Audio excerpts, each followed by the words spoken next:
Sekolah di SD berapa ini SD 11. Pungutan yang seringkali diperhalus dengan kalimat sumbangan seringkali digunakan para oknum kepala sekolah untuk meminta sejumlah dana kepada wali murid melalui komite sekolah.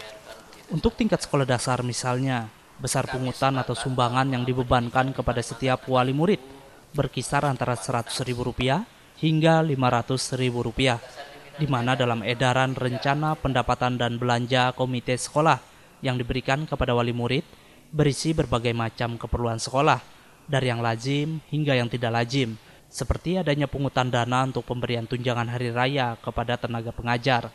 Hal ini tentunya hanya sebagian kecil pungutan yang terjadi di sekolah yang terungkap. Anggota Komisi C DPRD Provinsi Kalimantan Tengah Samsul Hadi menyatakan, apapun alasannya bila komite sekolah membebankan sejumlah pungutan kepada wali murid, tentu hal tersebut tidak dapat dibenarkan dan harus mendapat perhatian dari dinas terkait. Sekolah di SD berapa ini SD 11 ini harus menjadi perhatian bagi dinas teknis terkait. Ini tidak bisa dibiarkan begitu saja. Kami sepakat bahwa pendidikan di Kalimantan Tengah itu harus berkualitas. Tapi dari satu sisi lagi bahwa kita juga harus punya komitmen bahwa pendidikan 9 tahun, wajib belajar 9 tahun itu gratis. Nah, untuk itu kalau kemudian biaya komite kemudian dipergunakan untuk sampainya menambah gaji guru, itu diambilkan sumber dananya adalah dari siswa, itu yang tidak bisa. Sementara itu, Subandi, anggota Komisi 3 DPRD Kota Palangkaraya, menanggapi adanya pungutan melalui komite sekolah.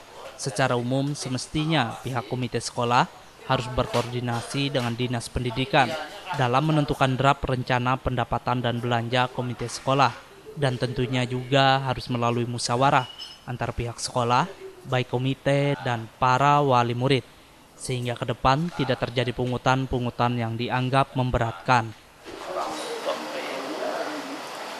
Harapan kita dalam melakukan pungutan atau beban kepada siswa terlebih dahulu harus dibicarakan dulu dengan orang tua murid, karena dalam dunia pendidikan ini memang tidak melarang bahwa orang itu untuk membantu penyelenggaraan pendidikan. Tetapi memang apabila sekolah itu mau melakukan pungutan melalui komite, itu sudah melalui proses, salah satunya adalah rapat dengan orang tua murid. Nah, harapan kita dalam rapat tersebut, kita sangat berharap kepada orang tua murid bisa hadir dalam rapat-rapat tersebut, sehingga apabila ada